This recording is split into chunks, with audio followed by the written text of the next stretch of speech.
All right. We are, All right. oh, my internet connection is unstable. Let's hope this holds up.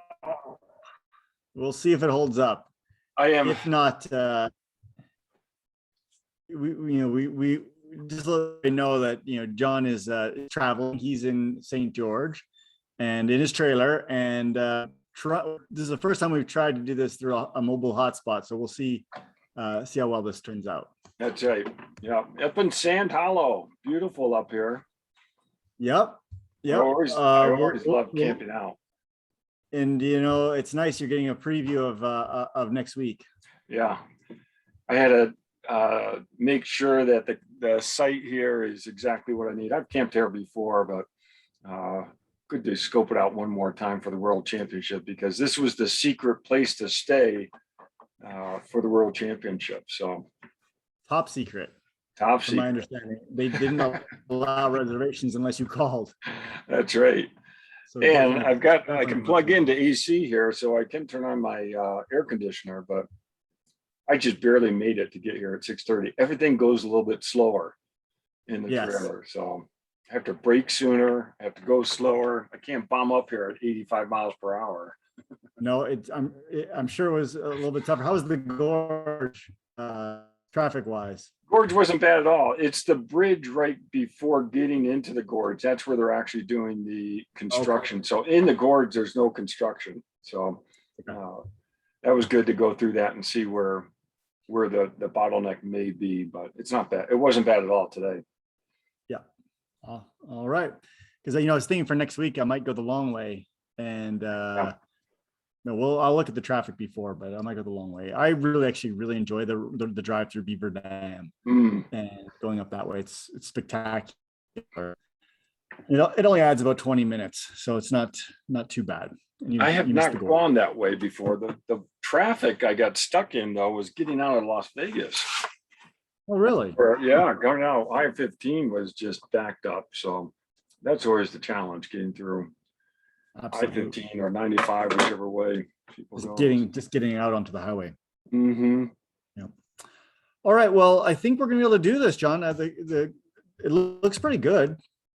Your light's a little low, but I think it's good. It might be because the window's behind you. Well, yeah, and I get the sunset looking right at me here. So once the sun goes down a little bit lower.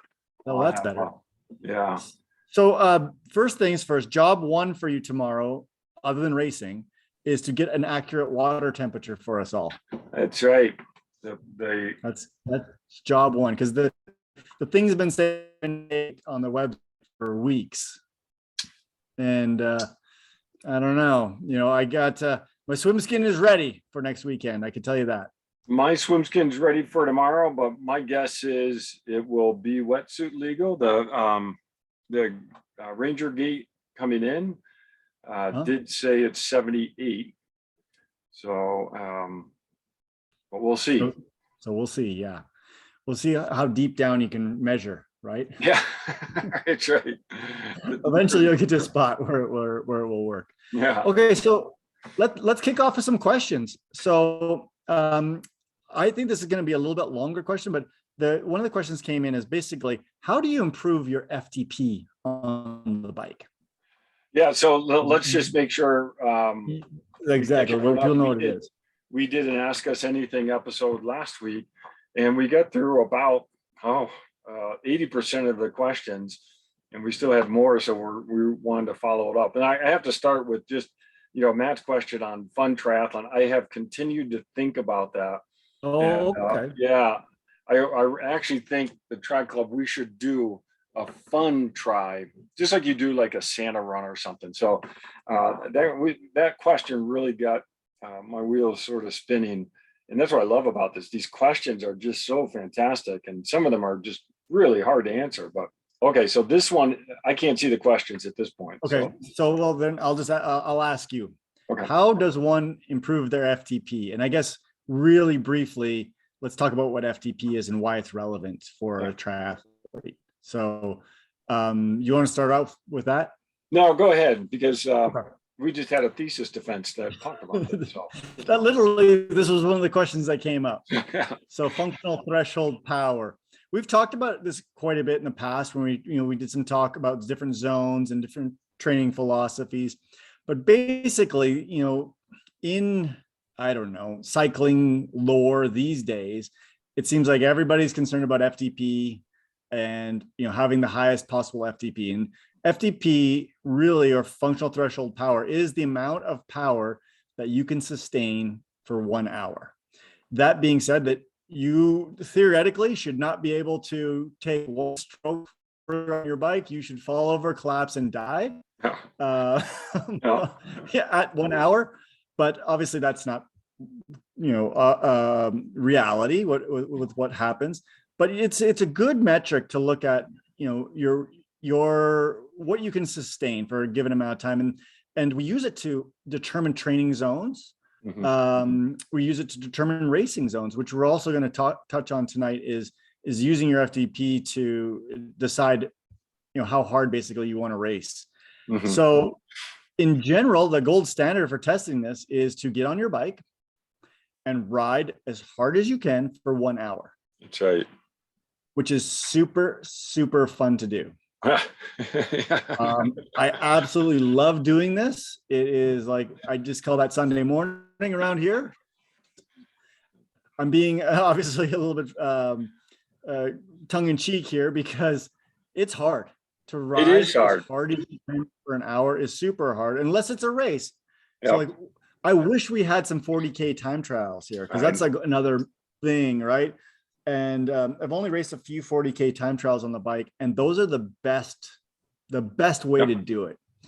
Is to get into a 40K 25-mile time trial, and it's going to be around an hour, and it's close enough to give you that true number. And it's honestly, it's hard to do an hour on the road, where because like you can't stop. You really cannot stop. You shouldn't stop pedaling. There should be no coasting.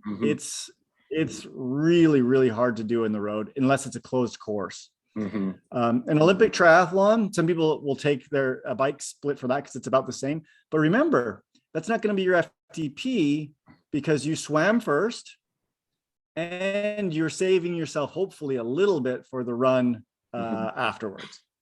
Hopefully. So what people do is people are inherently lazy. We know that, right? We call this the least effective dose. So we're saying the least effective dose. Minimum effective dose, but yeah. The minimum effective dose, that's what I'm trying to say. So people inherently have come up with ways to get proxies for this. And the number one proxy for a long time has been a 20-minute test. So instead of an hour, you do 20 minutes. Now, there are formulas that you can use. In general, the more commonly accepted one is you take your 20-minute average power, your best 20-minute average power, and you times it by 0.95, and that'll give you your FTP. But I'm reading more stuff recently that says that's probably overestimating it. And it's probably really want to get down into it. And really, you do not want to overestimate your FTP. Now, you do and you don't. So you do when you're hanging out with your buddies on Sunday ride, and they're like, hey man, what's your FTP? It's 300 watts. And how did you calculate that? Well, I did a 20-minute test and I did 0.95. And okay, so could you really hold 300 watts for a full hour? Maybe not. So there's a way, there's formulas we can use. And then there's also ramp tests. And so Trainer Road was the first one that kind of came out with an actual ramp test.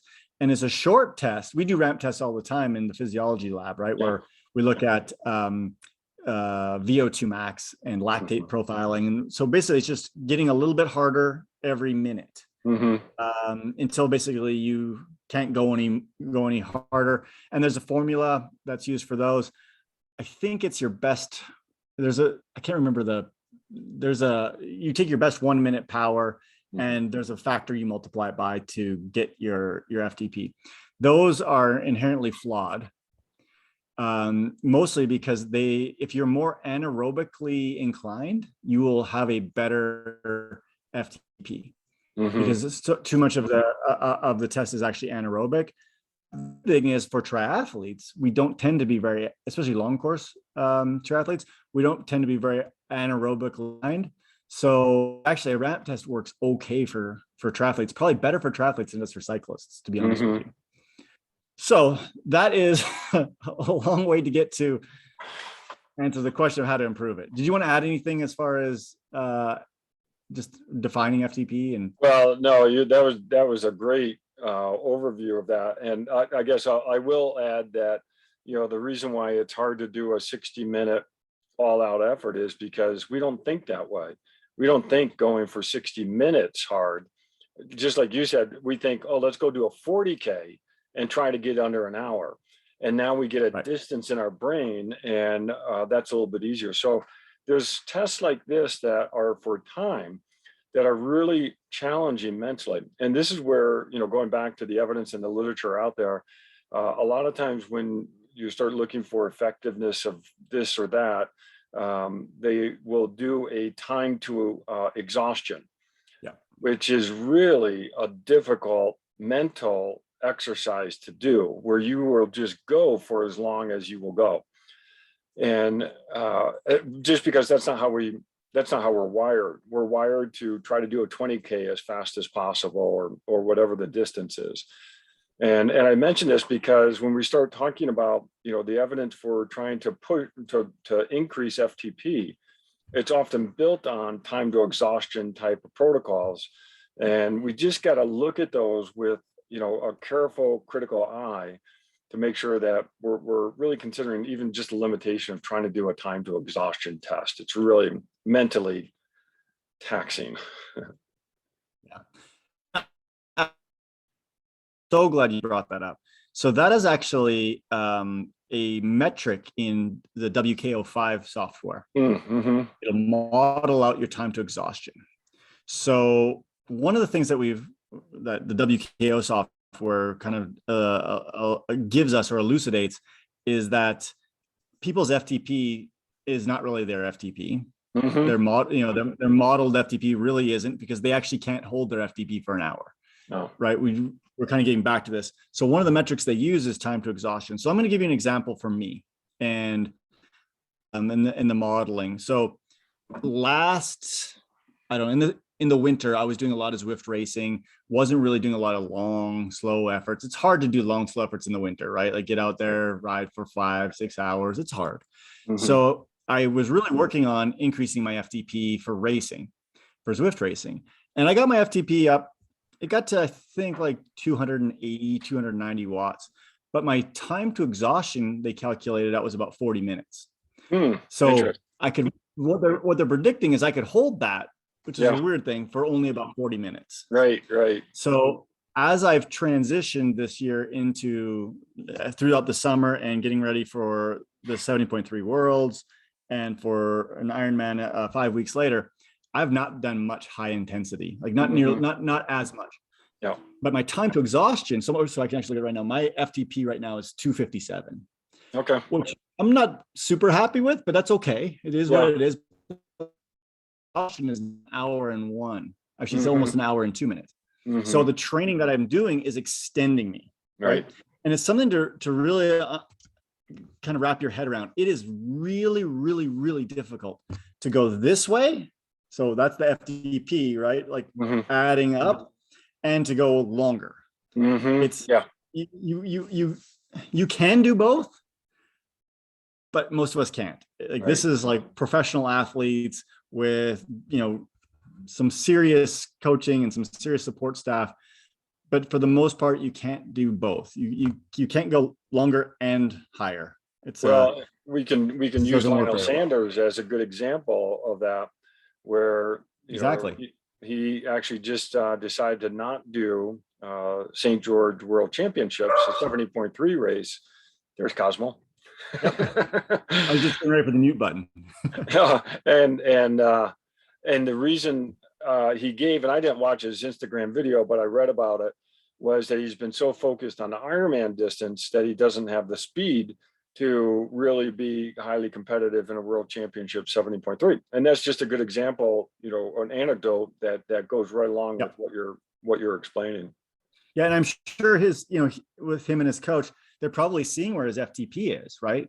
And Yeah. they're seeing his FTP is dropping, but his time to exhaustion is going longer. Yeah. And that's the nature of the training, right? We're going to adapt to the training we do. Yeah. Right. And like my maximum power is the lowest it's been in years. Interesting. Right. But that's okay. Cause I'm really focused on an Ironman, and I don't care how many watts I can put out for 5 seconds. I literally could care less. Now, when I was doing a lot of Zwift racing last winter, I did care. Like I was focused on that. And the cool thing is, I think, is that you adapt, right? Like you can. So once this Ironman's over and I get back to my winter Zwift racing league, I'm gonna work on my maximum power and my FTP and getting that back up. And I actually think this is like good periodization of training, and not being stuck in the rut of doing one or the other. No, that's a great point. And I think this is where a lot of people, question the value of FTP, and that's okay to do. But the idea behind FTP, it's a good idea. I mean, it's a nice field test, and you don't take any physiological measures. You can take heart rate, but really you're just looking at power from a power meter on your bike. And so the idea is to get an objective measure of fitness to then base your training off of. Whether or not FTP by itself means anything physiologically continues to be discussed and debated, but the idea is that it's going to be somewhere around your anaerobic threshold. It's not a 1-for-1 match, and so we just want to be careful with that. But the idea of that FTP, once you're cycling at a power greater than your FTP, you're really going into a greater contribution of your anaerobic system, the system that doesn't need oxygen, and the byproduct is lactic acid. Lactic acid by itself is not a bad thing. But it's an indicator that you're probably not going to go as long. And so this speaks right to your point that it is going to be related ultimately to your endurance, but it by itself, FTP continues to be questionable, but it's also an easy. It's a metric that you can get with just a power meter, and it does give us some insight in terms of intensity and relative intensity for a workout. Oh, it's a valuable tool. Yeah, and it should move depending on the training you're doing. So to answer, it was Max Jones's question about how you train cycling to increase your FTP. It's actually a really easy answer in my book. It's you have to do training near your FTP.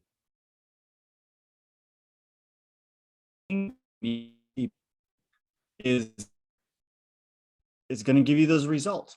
Now, there are some coaches that will argue up and down that being just under your FTP is the best.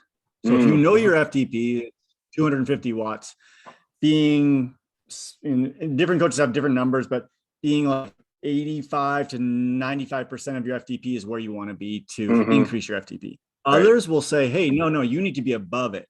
So there's this two camps. You got to push it up or you got to pull it up. Yeah, right.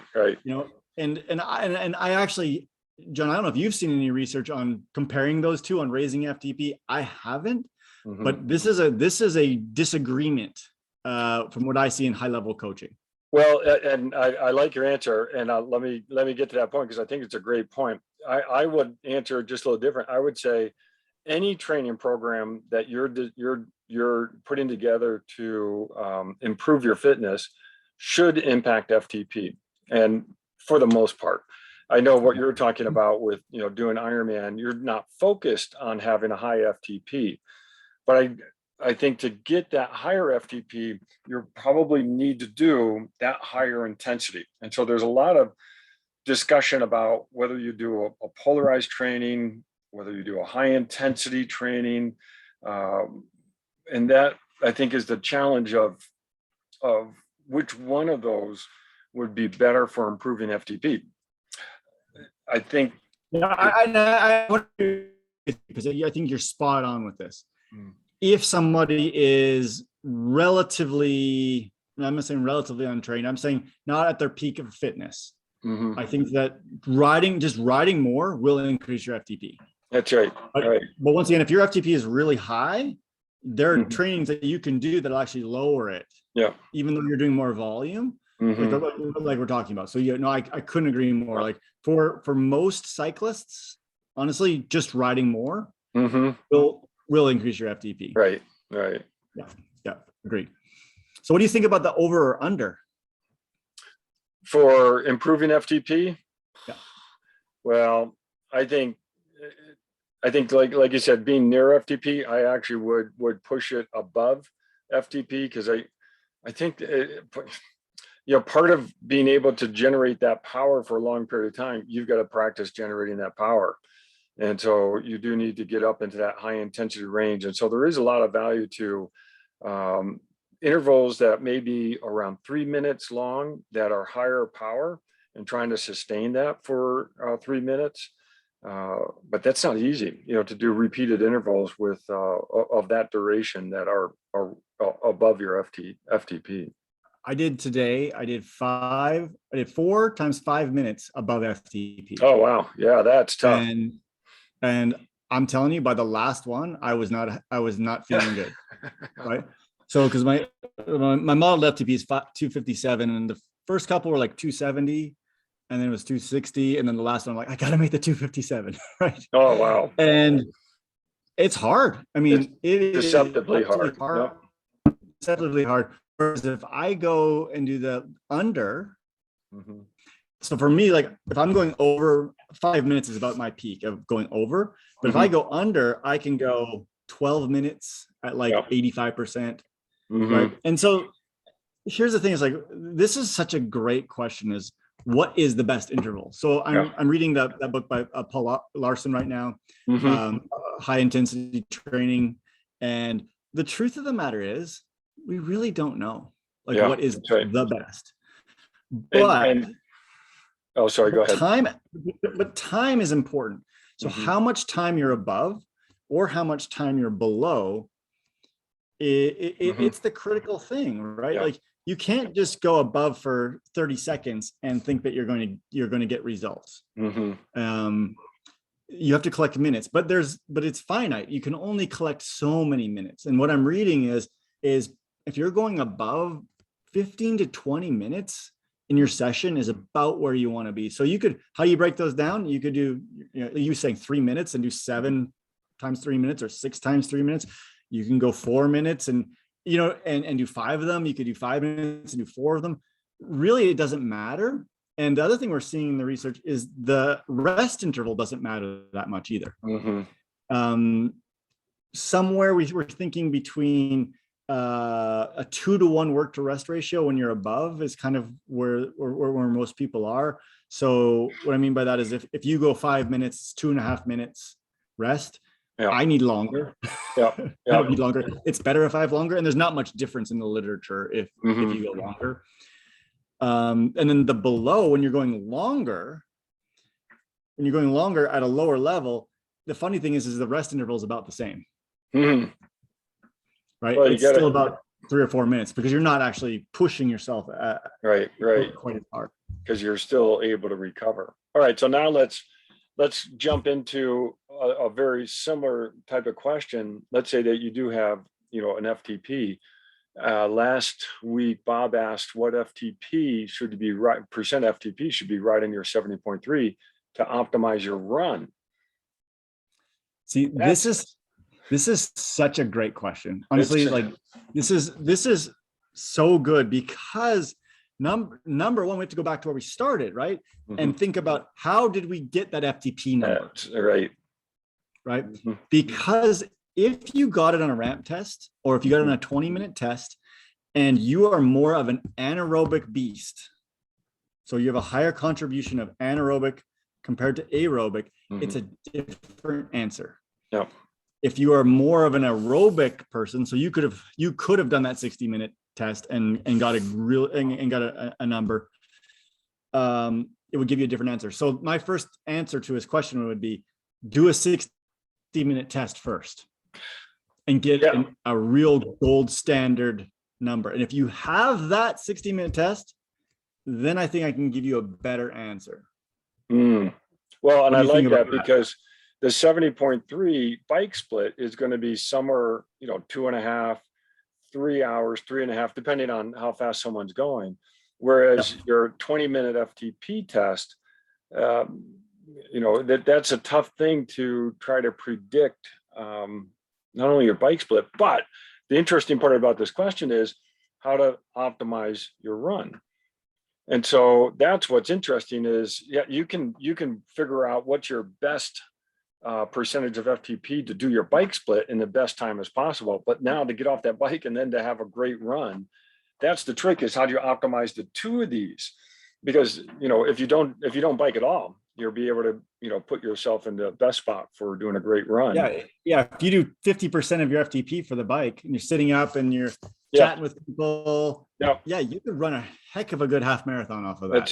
That's right. And so this is the crux of this question, is how do you optimize both the bike and the run segments and intensities? And that's the part that's the artwork and experience of trying to figure that out. How do you finish a triathlon faster is what he's asking.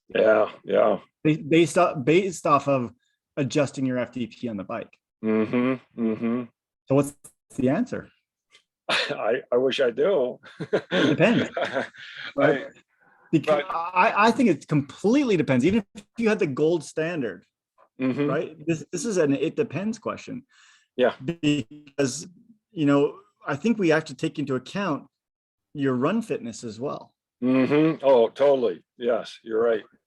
We don't have that piece. So let me give you an example. I know a few people that are unbelievable half marathon runners, right? They can run a half marathon in 75 minutes for an age grouper. Yeah, that's great. Right? Which is like phenomenal. It is, right? Yeah. But so I would give them a different answer to someone that's going to run a 2-hour half marathon. Right? Because this person's pedigree on the run is so good that the bike might not affect them nearly as much. Right. So I'm gonna tell you what I do. And maybe you can tell everyone what you do. Yeah. Okay. So what I do, I look at a number at 85%. And I have kind of messed around with a lot of different numbers. And sometimes I've raced where I literally have just went off a field, didn't even look at my power. We talked about that before. And it comes out around 85% of my FTP. Oh, interesting. I end up having good runs. I also have went higher and struggled on the back half of the run. I've went easier and had an exceptional run, but only saved maybe like a minute faster. Oh, right? Interesting. But it felt better. Yeah. Right. The run felt better. I probably lost 5 minutes on the bike and gained a minute on the run. Oh, okay. So it's a slide. It's definitely a sliding scale for people, and even for me, it's a cost benefit analysis, right? Yeah. If I go a little harder on the bike, especially in some critical sections like a climb, I might, like at Snow Canyon, if I go 15 watts higher, I might gain 3 or 4 minutes. Yeah, right. And maybe it hurts me on the run by 1 minute. So it's you're playing this cost benefit or the analysis all of the time. It's the optimization of the combo, bike run combo. And that's the fun part of triathlon. That's right. So how do you approach it? All right. I don't use FTP. What I love doing is after a race, just looking at all the data I have and then formulating a plan for the next one. So, based upon, the experience that I've had with the races, I know I try to target about 220 watts for 70.3. For a full, somewhere around 180, 190. Now, where does that fall with my FTP? Like you, actually, I don't know, because my FTP probably was dropping when I was doing some of the longer distance training. And so I'm not even sure what my FTP was at the time. It was probably somewhere, I think when we did some work, we were right around 270. But again, I haven't used that approach. Now I have also tapped into a program like Best Bike Splits, which is a very sophisticated algorithm, and put in, different numbers, and then, try to get a plan based upon my 220 volts or 220 volts. We were trying to get a 220 volt plug in the lab. In the lab, yeah.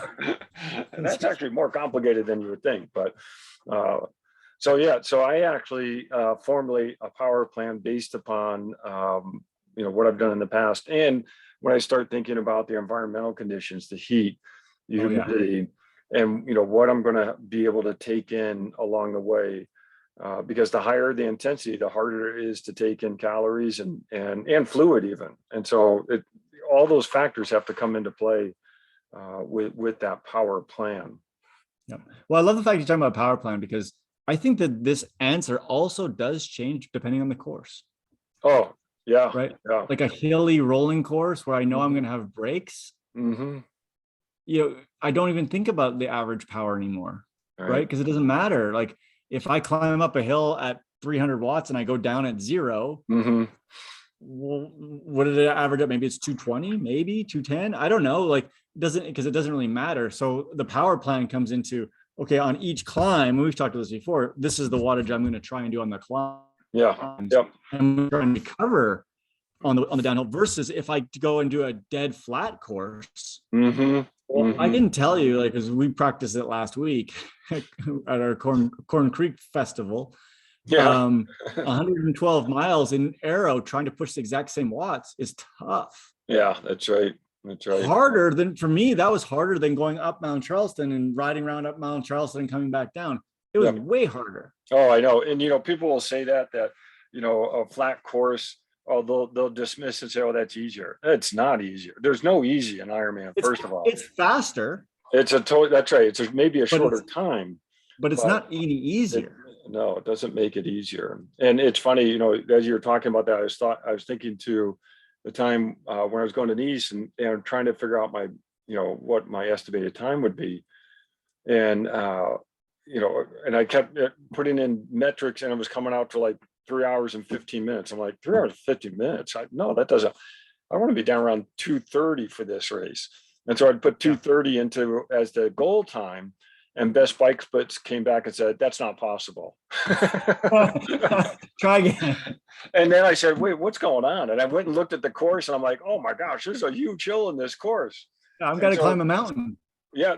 And so, one of those classic Tour de France climbs. And so to your point, you're spot on that, your power plan has to adjust for the course, because now with that course, I was going to be on the bike longer. Yeah. So not only do I have to figure out what intensity I can sustain for the distance, I need to think about how long I need to be able to sustain that power over that course. Yeah.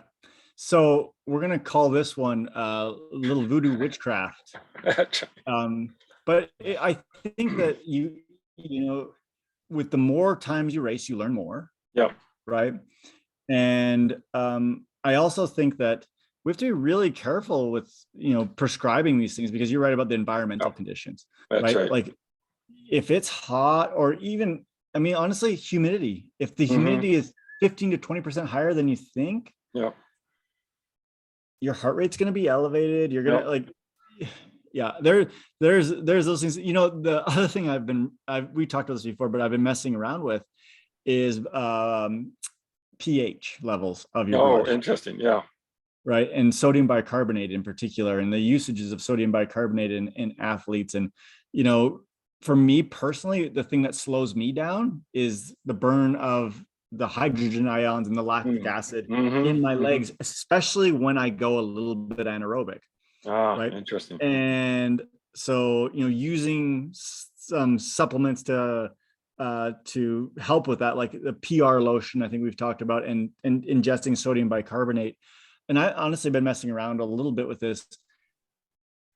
Maybe that changes, right? But then again, maybe it doesn't. Like there's so many things that can factor into this. And I love the topic, and I love to talk to people about it, and look at data and historical data. And another thing is, John, like you compare race to race, but you also, in the back of your mind, also what your fitness is Yeah, that's right. right? You know where your load is and what your fitness is like.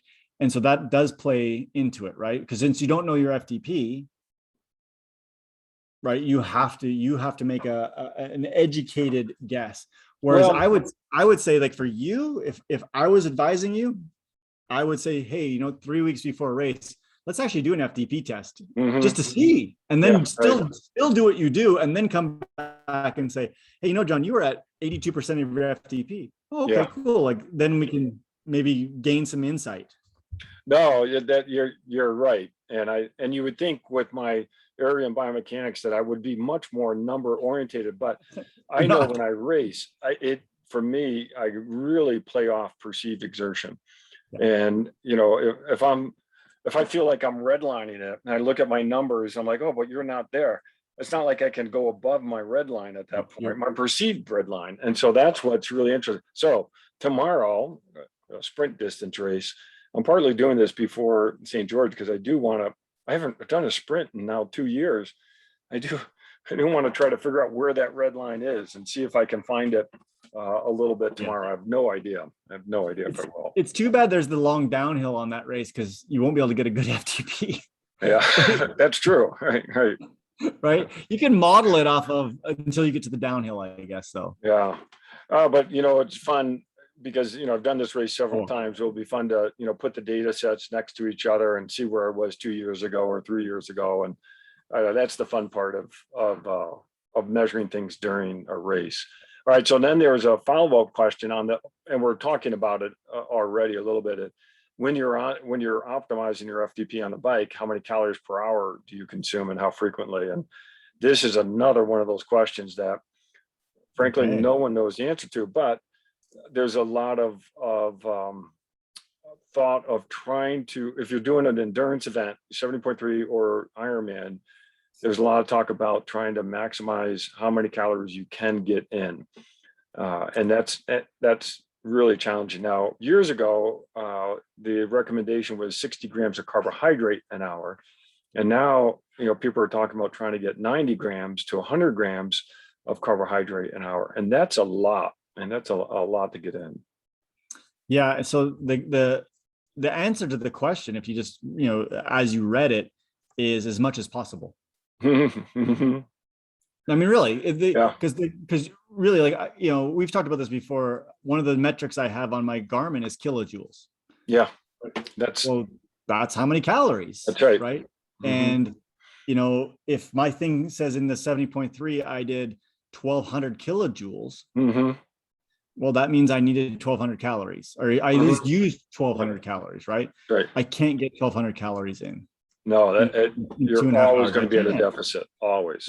Always at a deficit. So the answer to the question is, as you've already said, and you were spot on this, John, is, can you get in? I would think a good number to shoot for is 60 to start. And if you can get in 60, great. And then try 70 the next time. And 70 grams per hour, 280 calories. What I get it in is, like, you can ingest it. Like, you can ingest 1,000 calories. But it's not going to get into your system. Thank you, Cosmo. Hi, Cosmo. And it's not going to get into your system, and doesn't get into your small intestine. It's going to get into your large intestine relatively quickly, and you will be stopping at the porta potty maybe once on the run. No, and that's a great point, because this is the challenge with even smashing calories in, is can your gut process it? And this is, what is it? I think I've seen numbers like 80% of the athletes during an iron distance race end up with GI problems. Sorry, I hope are you hearing that? It's good. We're good. Okay. Yeah. Which, it's so common. So, you're most likely going to have to struggle with this during an iron distance event. The trick is not to get into debilitating GI problems where you are in the porta potty, or you just can't continue because your body has just shut down processing food, and you can't take anything in more, and you're not digesting it either. You're right. Yeah. And it, and it's so complicated, honestly. You know, we have multiple transporters, right, that bring glucose and sucrose in. So you have basically, you have the GLUT1 transport, transporter is the other one. Glucose and sucrose. So anyway, we have two transports that really actively bring sugar, either sucrose or fructose into the system. And the sucrose one can take about, it saturates at about 60 grams per hour. Right. Fructose one about 30 grams per hour. So if you have the right mix, you get about 90 grams. And the interesting thing that they found with this is it doesn't matter how big you are. Like many things, technically for a smaller athlete, percentage wise, you actually could probably feel yourself better. And maybe one of the reasons smaller athletes tend to do better in endurance sports. Yeah. And that's just something that I came across when I was doing some of my reading. Because percentage wise, I mean, they're burning less calories because they're smaller and can get in a higher percentage of sugar. Right. So, oh, that's great. And the smaller the athlete, the less weight that you're carrying through, especially the run or up a hill. And both of those are going to work against you when you have extra weight. And I'm carrying a little extra weight right now, so it's going to be interesting how it but goes. that might be the best thing you could ever do, right? We're gonna next week, by the way, we're going to talk about body composition and an ideal body composition for long distance triathlon, and maybe even some short distance triathlon.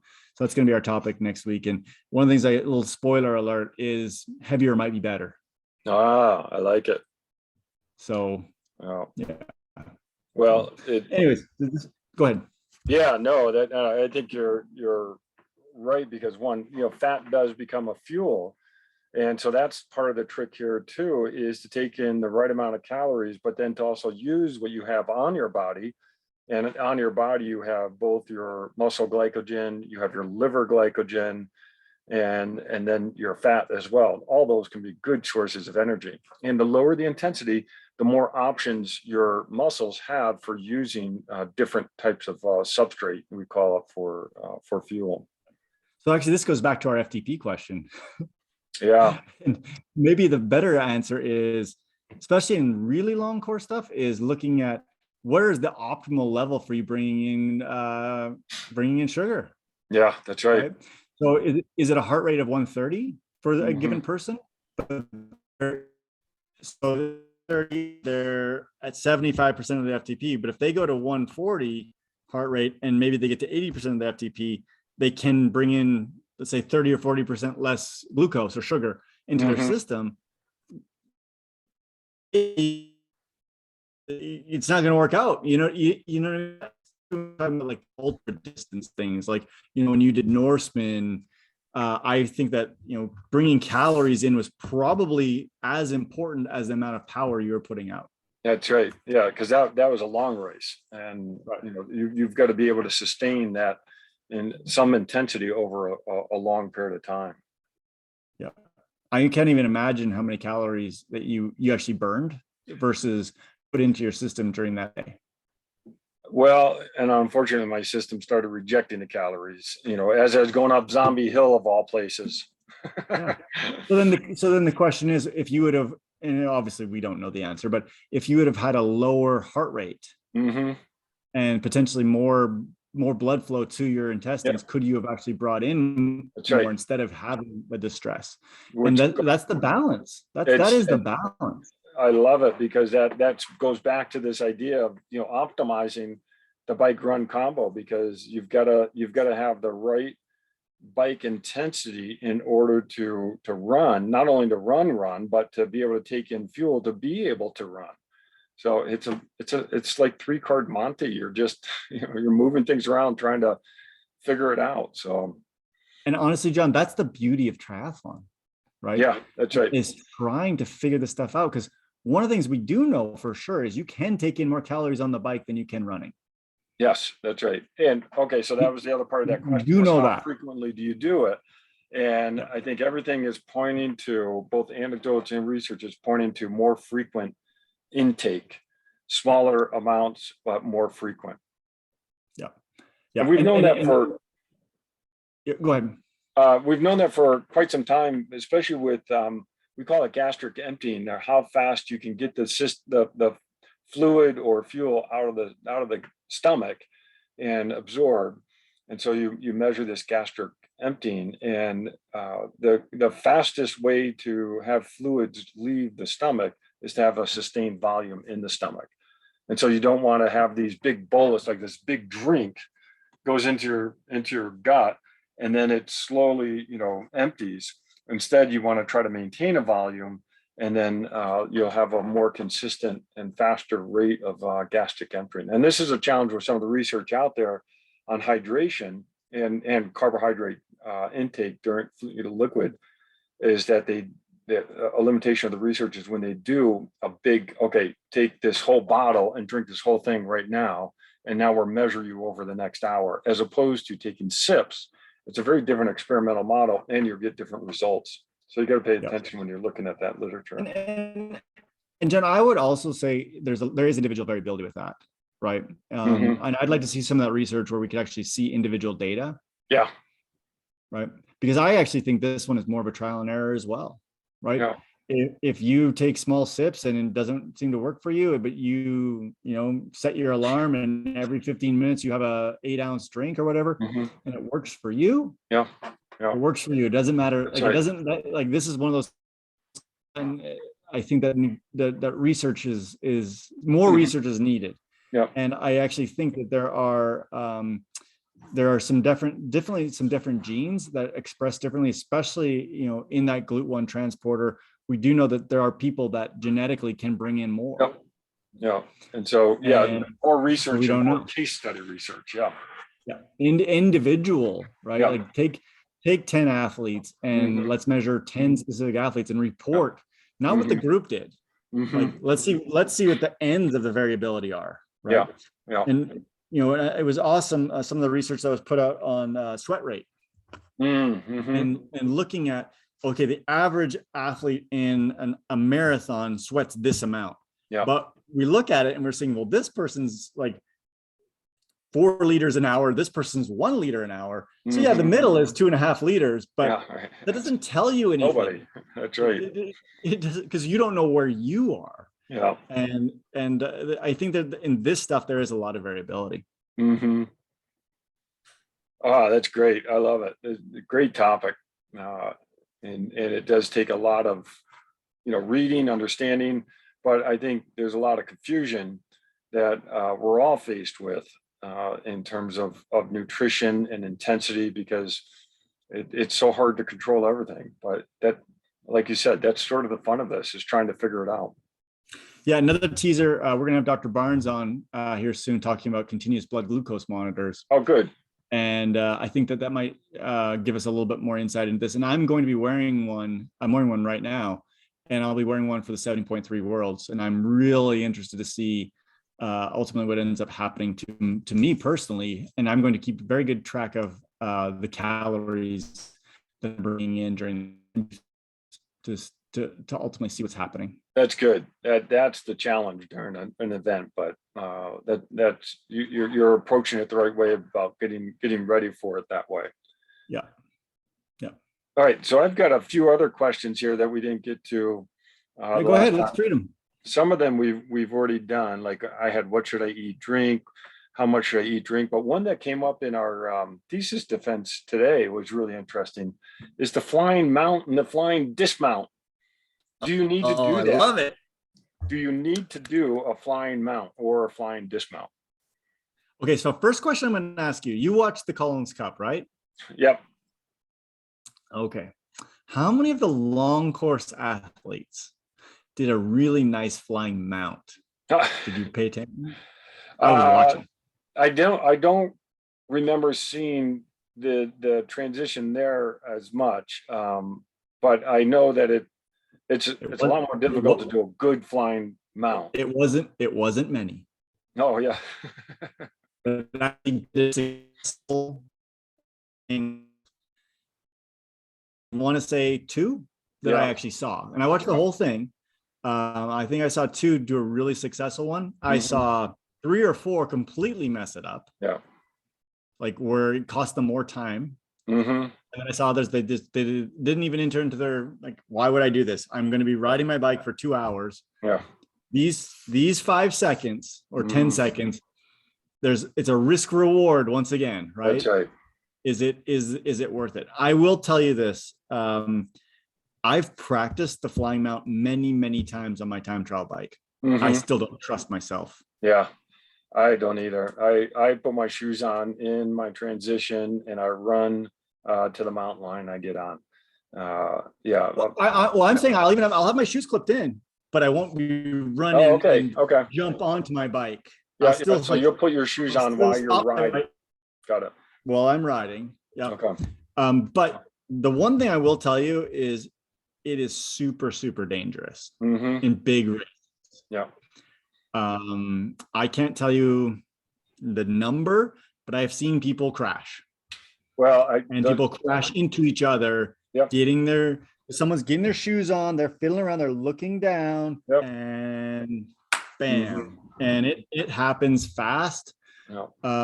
So I will also tell you this: if you do or don't flying mount, pay attention to others in that Yep. first 400 or 500 meters, that people are going to be messing around with their shoes, and watch That's those right. people and stay away from them. They are a ticking time bomb. That is a great point. I 100% agree with that. That's great advice.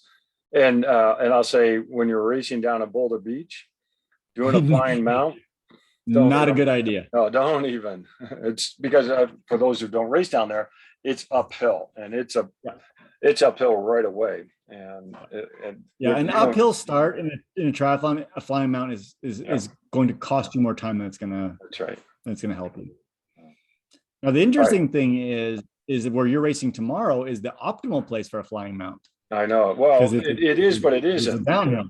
That's right. There's the downhill, but then they also have a pretty narrow corridor that Right. leads out to the road. And so if there's any, traffic in there, traffic being other athletes, that can get really hairy. And there have been some pretty good crashes right in that section of the course. So Yeah, it's my opinion in 70.3 and longer races, not worth the risk for a flying mount.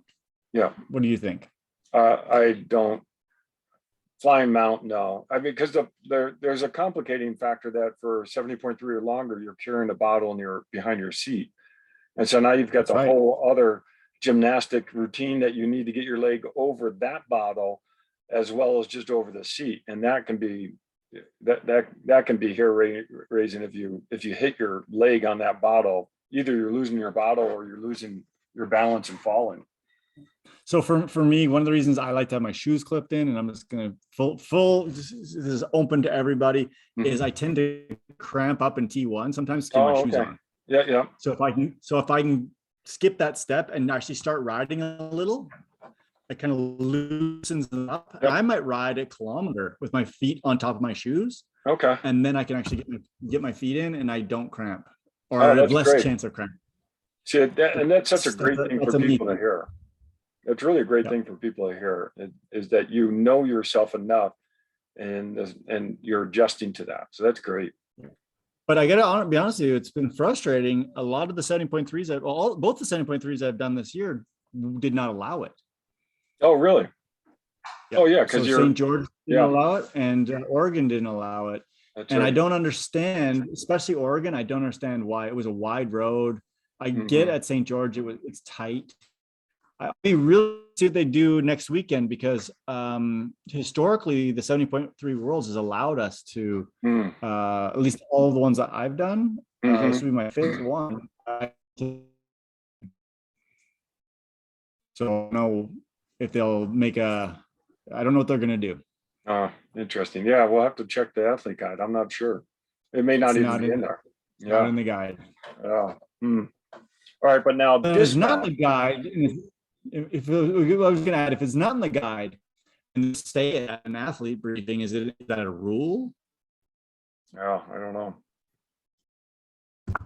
Because we're following USAT rules. USAT rules say you can. So I don't know. I don't want to get disqualified though. So yes, dismount. So dismount's a totally different story. Yeah. You're a crazy flying dismounter, by the way. I've been behind you in a race and you come off the bike and it's like magic, by the way. You're really good at it. Well, I really like a good dismount off the bike. And the trick is, one, I get out of my shoes early. Just like you, I actually sometimes, even in a long race, I'll actually take my feet out of my shoes if my feet are bugging me and just ride with my feet on top of the shoes, and then I'll put them back on. Well, getting out of the shoes soon enough so you're not rushing is really important. And so this is going back to our course recon. You got to know the course. And I always, visualize where I'm going to start getting my feet out of the shoes. Boulder Beach is easy. At the top of the hill, you start going downhill, and at that first little turn, I'm already getting out of my because you're not gaining that much time. You can actually gain a little bit there, but you can get out of that shoes. Yeah, that's right. But then you do need to practice it, because it's the same thing with the bottle in the back of your seat. You've got to figure out how to get that leg over that bottle. And it is really nerve-wracking if you hit that. I will also tell you, if you really like your shoes, don't do it. That's true. It destroys shoes. Oh, my shoes. Oh. Yes. Here they are right here. So these were pretty expensive shoes. Yeah. And they're all scuffed up in here. Like, this was shiny. They're all tore up because of I raced these at St. George. I did a flying dismount, and then going through the parking lot where the transition area was, it just, they keep hitting the ground. And I'm like, these are destroyed because of a flying dismount. That's right. That's so my $300 shoes, $300 shoes that saved me about 3 seconds, and I destroyed them. So then maybe another pro tip, and I was actually thinking about, because I'm going to race in those this next week, is maybe put like duct tape on the back. Yeah, right. Well, and okay, so, and to your point, it's also important to know how long your run is after the bike and what that surface is like. And there are times where I've not taken my feet out of my shoes because I knew what the run was going to be like between the dismount line and if it's gravelly, sharp. Agreed. Good. That was a good question. I would say, to wrap that up, if either way, it is practice. That's right. Like, get in front of your house, get on the street, and literally practice it. I told, the one time I made this decision, I was going to do flying mounts. I probably practiced 30 times. It took me like an hour and a half, and I finally got it pretty good. And then I still didn't trust myself because because I was fresh. Yeah. Right. I didn't just swim and go through a transition area and and I was by myself. There wasn't people around me. So I would just, if you're gonna do it, you have to practice. This is definitely not something you just do on game day.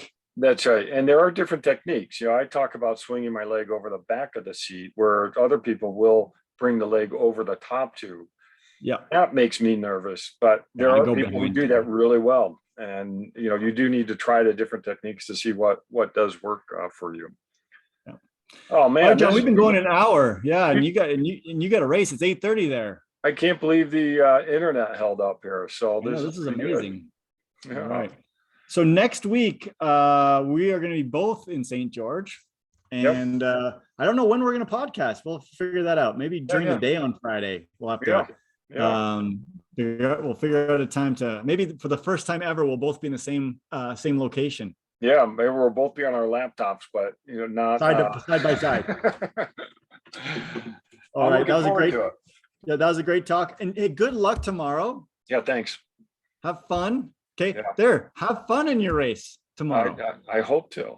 It is for fun. All right, and I hope the trailer holds up. Yeah. And just honestly, have a great weekend. We'll see you next week. All right, sounds good. Talk soon. Okay, bye-bye. Bye-bye.